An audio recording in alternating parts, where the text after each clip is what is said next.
मैं प्रवीण खंडेलवाल, जो लोकसभा में स्थान भरने के लिए अभ्यर्थी के रूप में नाम निर्देशित हुआ हूं, ईश्वर की शपथ लेता हूं कि दिल्ली की जनता समझदार है। ऐसे भ्रष्टाचारी नेता जो आज जेल की सलाखों में है, ऐसे भ्रष्टाचारी नेता को कभी समर्थन नहीं देंगे।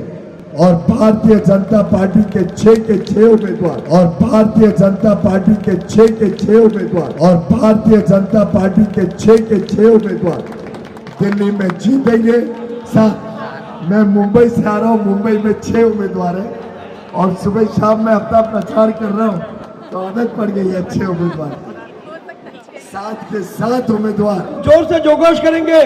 मोदी मोदी मोदी मोदी मोदी मोदी मोदी मोदी मोदी मोदी मोदी मोदी मोदी। तो आपने देखा, प्रवीण खंडेलवाल ने चांदनी चौक सीट से भाजपा उम्मीदवार के तौर पर नामांकन दे दिया है। उनके साथ केंद्रीय मंत्री पीयूष गोयल और पूर्व स्वास्थ्य मंत्री सांसद रहे डॉक्टर हर्षवर्धन भी मौजूद थे। नामांकन से पहले नामांकन रैली भी निकाली गई। ये रैली प्राचीन गौरीशंकर मंदिर के सामने चौक से ढोल ताशे बैंड और पार्टी ध्वज लहराते हुए पार्टी कार्यकर्ताओं के साथ चांदनी चौक मुख्य मार्ग से होती हुई फतेहपुरी चौक पहुंची और वहां से चर्च रोड होती हुई पुरानी दिल्ली रेलवे स्टेशन के पास पहुंची। वहां से प्रत्याशी प्रवीण खंडेलवाल ने अपने प्रस्तावकों के साथ 3-4 गाड़ियों में अलीपुर चुनाव कार्यालय जाकर अपना नामांकन पत्र दाखिल किया। इस दौरान मैं खुद भी मौजूद था। रैली में शामिल नेताओं कार्यकर्ताओं से बातचीत की। इस दौरान अव्यवस्था की कमी के कारण कार्यकर्ताओं में नाराजगी दिखी। भारी गर्मी में पानी तक का भी व्यवस्था नहीं की गई थी। इस कारण प्यासे लोगों में नाराजगी दिख रही थी। कुछ कार्यकर्ता तो मीडिया वालों को ही रोकने में लगे हुए थे। इस कारण कई बार कार्यकर्ताओं और मीडिया कर्मी में बहस हो गई। चांदनी चौक के लोकल लोगों ने प्रवीण खंडेलवाल के लिए क्या कुछ कहा, वो जानकर आप शायद चौंक जाएंगे। दिल्ली में लोकसभा का 7 सीट है, लेकिन पीयूष गोयल ने 7 की जगह पर 6 सीट बोल गए। लोगों ने हंसना शुरू कर दिया तो पीयूष गोयल ने मिस्टेक ठीक करते हुए 7 सीट जीतने का दावा कर दिए। वैसे मिस्टेक कहीं भाजपा की घबराहट तो नहीं है। खैर, इस रैली में ज़्यादातर लोग चांदनी चौक से बाहर के लोग थे। आप वीडियो में देख सकते हैं ये लोग कहां से आए हुए थे। इसमें चांदनी चौक के कितने लोग हैं आप पहचान सकते हैं। ऐसे में इस रैली को देखकर प्रवीण खंडेलवाल का माहौल क्या है ये जानना बड़ा दिलचस्प है। इसके लिए बने रहिए हमारे साथ। खबर शुरू करने से पहले आप सभी को नमस्कार। आप देख रहे हैं जनमत की पुकार आर.के. जायसवाल के साथ। इस वीडियो को पूरा देखिएगा, क्यों इस रैली को हमने पूरा कवर किया है, जिसे देखकर आप अंदाजा लगा पाएंगे कि प्रवीण खंडेलवाल का 4 जून को क्या होगा। जैसे ही मैं वहां पहुंचा, कार्यकर्ताओं ने हमें रोक लिया। कुछ बाउंसर लगाए गए थे, वो लगातार रोकते रहे। हमने प्रवीण खंडेलवाल का बाइट लेने का प्रयास लगातार किया, लेकिन हमें रोक लिया गया। ऐसा भी नहीं था कि वहां भारी भीड़ थी। कुछ 1000-1500 के करीब कार्यकर्ता रहे होंगे। काफ़ी गर्मी थी, वहाँ पानी की व्यवस्था नहीं थी। खैर, वहाँ वर्तमान सांसद डॉक्टर हर्षवर्धन भी थे। उनसे भी हमने सब लगातार बाइट लेने का प्रयास किया, लेकिन उन्होंने कुछ भी नहीं बोला। जैसे ही भाजपा ने डॉक्टर हर्षवर्धन का इस बार टिकट काटा, तभी से वे मीडिया से भागते फिर रहे हैं। चर्चा हो रही है कि चांदनी चौक क्षेत्र में भाजपा की स्थिति ठीक नहीं है। खैर, इस नामांकन रैली में प्रवीण खंडेलवाल ने कार्यकर्ताओं को संबोधित करते हुए कहते हैं, मैंने 2 दिन पूर्व चांदनी चौक के नागरिकों और व्यापारियों के प्रति अपना संकल्प पत्र 2024 जारी किया और मैं इसमें किए सभी संकल्प 2027 तक पूर्ण करूंगा। खंडेलवाल आगे कहते हैं, प्रधानमंत्री नरेंद्र मोदी के नेतृत्व में हमें तीसरी बार भाजपा की सरकार बनने जा रही है। चांदनी चौक की जनता के साथ हम उनकी आशाओं और आकांक्षाओं पर खरा उतरेंगे। मैं कल भी कार्य करता था, आज भी हूं और कल भी कार्य करता रहूंगा। मोदी सरकार के विकास कार्यों को लेकर परवीन खंडेलवाल कहते हैं पिछले 10 सालों में मोदी ने जो विकास की लकीर खींची है उसका कोई तुलना नहीं है और उसी के भरोसे हम तीसरी बार सरकार बनाएंगे। दिल्ली के अंदर तो 7 सीट जीतेंगे ही और साथ ही साथ चांदनी चौक में जितने कार्य हुए हैं उसका कोई शान ही नहीं है। चांदनी चौक की जनता जिस ऊर्जा के साथ नरेंद्र मोदी को तीसरी बार प्रधानमंत्री बनाने के लिए मेहनत कर रही है उसका रिजल्ट 4 जून को की साफ तौर पर दिखाई देगा। वहीं सांसद डॉक्टर हर्षवर्धन तो कुछ कहना नहीं चाहते थे लेकिन माइक थमाया गया तो कुछ तो बोलना ही था। वे कहते हैं भाजपा संगठन आधारित पार्टी है और हमारा संगठन परिवार व्यक्ति के लिए नहीं संगठन के लिए काम करता है। हर प्रत्याशी संगठन का प्रतीक होता है। हम सब मतदान के दिन अंतिम संभव मतदाता का मतदान कर भाजपा प्रत्याशी परवीन खंडेलवाल की विजय सुनिश्चित करेंगे। पीयूष गोयल कहते हैं जिस प्रकार से देश के प्रधानमंत्री नरेंद्र मोदी ने देश के विकास के लिए निरंतर कार्य कर रहे हैं उन्हीं के सिपाही परवीन खंडेलवाल को आप सबके बीच भेजा है जिन्हें जिताकर चांदनी चौक से आप सभी को प्रधानमंत्री नरेंद्र मोदी को तीसरी बार प्रधानमंत्री बनाने में अपना योगदान दें। सिपाही से याद आया 2019 के चुनाव में चौकीदार शब्द खूब चला था लेकिन राहुल गांधी ने चौकीदार के साथ चोर लगा दिया था। तब से भाजपा ने पीएम मोदी के लिए चौकीदार बोलना बंद कर दिया। पीयूष गोयल कहते हैं परवीन खंडेलवाल ने आप लोगों के बीच में विकास के जो संकल्प लिए हैं उन्हें आप साकार करवाने में अपने मताधिकारियों का प्रयोग करें और आगामी 5 सालों में यहाँ की बेहतर स्कूल कॉलेज अस्पताल व्यवस्थाओं के साथ सभी व्यापारिक क्षेत्र व्यवस्थाओं को और बेहतर करने के लिए इन्हें अपना सांसद चुने। आज ये भाषण सुनकर डॉक्टर हर्षवर्धन बड़ा मायूस हुए होंगे।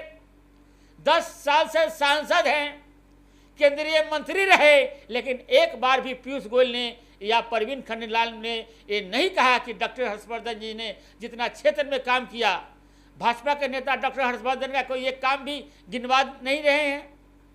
डॉक्टर हर्षवर्धन भले ही परवीन खंडेलवाल के साथ रैली में जा रहे हैं लेकिन चेहरे पर जो टिकट कटने का जो कष्ट वाली भाव है वो साफ दिख रहा है इसलिए वे मीडिया के सवालों से भागते दिख रहे हैं। अब असली बात यह है कि 2019 में दिल्ली की जनता ने भाजपा को वोट देकर 7 सीटें जिताई। उनमें केवल मनोज तिवारी को छोड़कर सभी सांसदों का टिकट काट दिया गया और नए चेहरे के सामने लाया गया। लेकिन आप सभी प्रत्याशियों के पास चले जाइए कोई भी प्रत्याशी अपने सांसदों का काम नहीं गिनवा पा रहे हैं। इसका कारण क्या है? 400 पार जय मोदी तीसरी बार मोदी सरकार हो रहा है लेकिन पिछले 10 सालों में दिल्ली के सांसदों ने क्या किया इस पर वोट क्यों नहीं मांगा जा रहा है ये दिल्ली की जनता तय करेगी। वीडियो को आखिर तक देखने के लिए बहुत बहुत धन्यवाद। नमस्कार। कि चांदनी चौक की सीट हम रिकॉर्ड मतों से जीतने जा रहे हैं।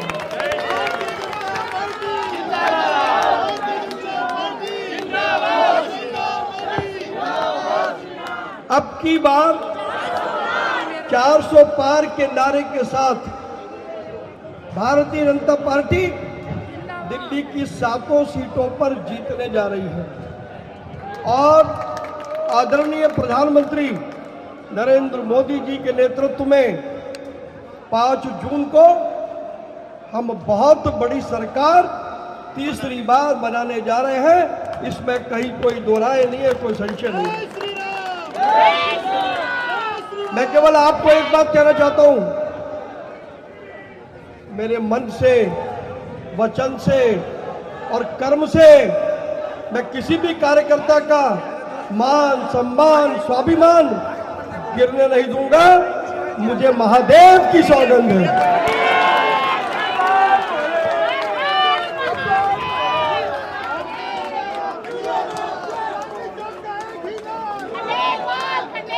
हम सब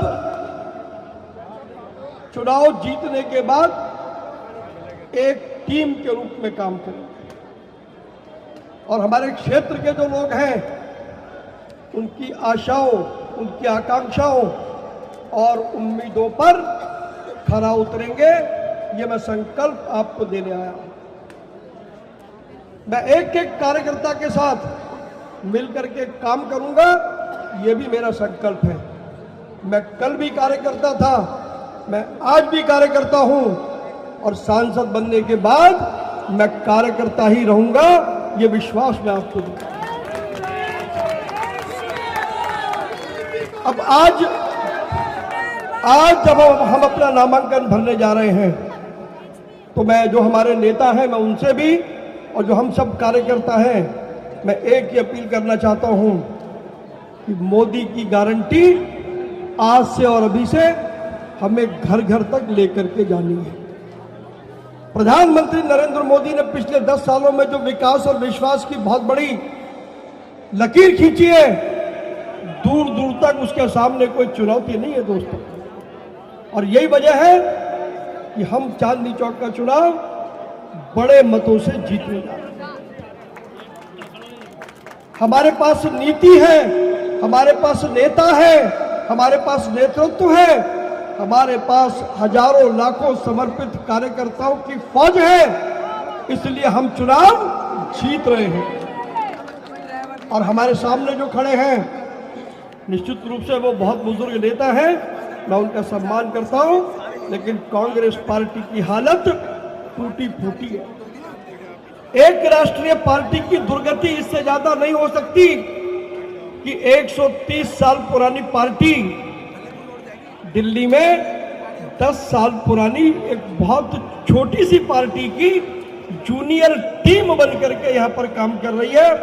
उनके प्रदेश अध्यक्ष 3 दिन पहले मैदान छोड़ करके भाग गए, उनके 2 पूर्व विधायक भाग गए, उनके यहां लोगों के भागने का सिलसिला जारी है। और लोग कब भागते हैं? जब नीचे जमीन पर कुछ नहीं होता।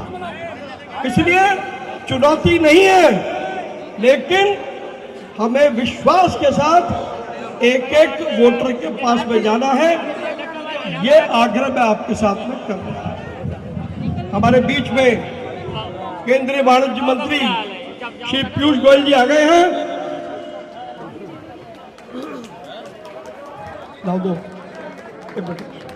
मैं आदरणीय पीयूष गोयल जी मेरे बड़े भाई भी हैं, और पीयूष गोयल जी ने एक एक समस्या के लिए जिस प्रकार से हमारा साथ दिया है दोस्तों, अगर आपको लगता है कि पिछले वर्षों में हमने कुछ काम किया है तो एक बार हाथ ऊंचा करके पीयूष गोयल जी का अभिवादन करें, पता लगे ये चांदनी चौक है। और हम लोग उद्घोषणा करेंगे। पीयूष जी को हमें बताना है, पीयूष जी मेरे चांदनी चौक में आए हैं, पहले भी आए हैं, लेकिन आज पीयूष जी दूसरे रूप में आए हैं। आज मेरे नामांकन में मेरा मार्गदर्शन करने आए हैं, तो हम जोर से जोगोश करेंगे, मोदी मोदी मोदी मोदी मोदी मोदी मोदी मोदी मोदी मोदी मोदी मोदी मोदी मोदी मोदी मोदी मोदी मोदी। आज चांदनी चौक का सुपुत्र चांदनी चौक की सेवा के लिए अपने जन्मभूमि में फिर आपकी सेवा करने के लिए आपके प्रतिनिधि के रूप में प्रवीण खंडेलवाल जी आपके बीच आए हैं। एक सिपाही जो नरेंद्र मोदी की सरकार में, नरेंद्र मोदी के तीसरे टर्म में नरेंद्र मोदी जी को और बल दे, नरेंद्र मोदी जी को आपका आशीर्वाद पहुंचाए और नरेंद्र मोदी जी के तीसरे टर्म में भारत को विश्व की तीसरी सबसे बड़ी अर्थव्यवस्था बनाने में अपना योगदान दे पाए। मित्रों, 10 वर्षों में प्रधानमंत्री नरेंद्र मोदी ने हर वादा पूरा किया, देश को 11वीं अर्थव्यवस्था से आज विश्व की 5वीं सबसे बड़ी अर्थव्यवस्था बनाया, गरीबों का कल्याण किया, नारी शक्ति को सम्मान दिलवाया, युवाओं के उज्जवल भविष्य के लिए ढेर सारे अवसर रोजगार के हो, कारोबार के हो, व्यापार के हो, उद्योग के हो, रोजगारों के लिए अच्छा कौशल विकास हो, नई शिक्षा नीति हो, अलग अलग प्रकार से, चाहे वो स्टार्टअप इंडिया हो, स्टैंड अप इंडिया हो, युवाओं को आज एक विश्व की ताकत के रूप में भारत के युवाओं को देखा जाता है। हमारे किसान, हमारे अन्नदाताओं ने देश को आत्मनिर्भर बनाने में जो जोर दिया है, जो काम किया है, उसमें सरकार लगातार उनके साथ रही है। ऐसी सरकार बेदाग 10 वर्ष एक दाग ना लगा हो जिस सरकार पे प्रधानमंत्री नरेंद्र मोदी जी ने जिस प्रकार से तुष्टीकरण पर वार किया, भ्रष्टाचार पर वार किया, जिस प्रकार से उन्होंने परिवारवाद पे वार किया, मैं समझता हूं आज देश के कोने कोने से आवाज गूंजती है, अब की बार, फिर एक बार। और मित्रों, प्रधानमंत्री नरेंद्र मोदी जी के कुशल नेतृत्व में, निर्णायक और ईमानदार नेतृत्व में आज पूरे विश्व में भारत का बोलबाला है, भारत का परचम लहरा रहा है। आज पूरा विश्व भारत की तरफ देखता है कि वो विश्व की समस्याओं का हल भी भारत और प्रधानमंत्री नरेंद्र मोदी जी निकालेंगे। मुझे पूरा विश्वास है कि आगे आने वाले दिनों में जिस प्रकार से प्रवीण खंडेलवाल जी ने Confederation of All India Traders, CAIT हो या अलग अलग सामाजिक संस्थाएं हो, उनमें समाज के लिए, व्यापारियों के लिए और देशभक्ति से ओतप्रोत सेवा दी है, वैसे ही चांदनी चौक और इस पूरे इलाके में इनके जो बड़े बड़े लक्ष्य है, जो बड़े बड़े सपने हैं, जो बड़े बड़े काम का इन्होंने संकल्प लिया है, चाहे वो यहाँ की स्पोर्ट्स खेल कूद की व्यवस्थाएं हो, चाहे अस्पताल की व्यवस्थाएं हो, चाहे इनका इरादा जो पर्यटन से जोड़ने का चांदनी चौक का हो, अलग अलग प्रकार से मेरे मित्र, मेरे भाई प्रवीण खंडेलवाल जी आगे आने वाले दिनों में प्रधानमंत्री नरेंद्र मोदी जी ने जो संकल्प लिया है भारत को विकसित भारत बनाने का, उस संकल्प को आगे लेके जाने के लिए दिन रात चांदनी चौक की सेवा में रहेंगे, दिल्ली की सेवा में रहेंगे और भारत की सेवा में रहेंगे। और ये जो भ्रष्टाचारी गठबंधन, इंडी गठबंधन है, वैसे तो गठबंधन है या नहीं हमें तो अभी आज तक वही नहीं समझना है। पंजाब में एक दूसरे को गाली गलौज करते हैं, पंजाब में एक दूसरे के बारे में किस प्रकार के बयान देते हैं आम आदमी पार्टी और कांग्रेस के सदस्य, ये हम सब भली भांति जानते हैं। एक प्रदेश में कुश्ती और दूसरे प्रदेश में सीट एडजस्टमेंट करके लोगों को भ्रमित करने का, लोगों को गलत प्रचार और झूठे फेक वीडियोस, फेक नैरेटिव के अलावा इस इंडी गठबंधन के पास देश को देने के लिए कोई विजन नहीं है, कोई दूरगामी सोच नहीं है, कोई आगे के लिए भारत को विश्व शक्ति बनाने का कोई मार्ग नहीं है। प्रधानमंत्री नरेंद्र मोदी जी ने देश की एकता और एकजुटता को जो अक्षुण्ण रखने का, जिस प्रकार से देश की एकता और एकजुटता को, देश को साथ लाने का, सबका साथ सबके विकास से देश को आगे बढ़ाने का काम किया, वो इंडी गठबंधन पूरी तरीके से ध्वस्त करना चाहता है। अब आप कल्पना करिए, कोई देश जिसमें हर साल प्रधानमंत्री बदले, अभी से लड़ाई चल रही है, कौन प्रधानमंत्री बनेगा, कौन नहीं बनेगा, कौन कितने वक्त के लिए बनेगा। कोई तो कहते हैं कि एक एक साल में बदलेगा, कोई कहते हैं हर 6 महीने बदलेगा। पार्टियां अनेक, नेता कोई नहीं। ना तो इंडी गठबंधन के पास नेतृत्व है, ना नियत है, ना नीति है। और मुझे लगता है दिल्ली की जनता समझदार है। ऐसे भ्रष्टाचारी नेता जो आज जेल की सलाखों में है, ऐसे भ्रष्टाचारी नेता को कभी समर्थन नहीं देंगे। और भारतीय जनता पार्टी के 6 के 6 उम्मीदवार दिल्ली में जीतेंगे। मैं मुंबई से आ रहा हूं, मुंबई में 6 उम्मीदवार हैं, और सुबह शाम मैं अपना प्रचार कर रहा हूँ तो आदत पड़ गई है अच्छे उम्मीदवार की। साथ के साथ उम्मीदवार दिल्ली के और पूरे उत्तर भारत में इंडिया अलायंस का सफाया होने जा रहा है।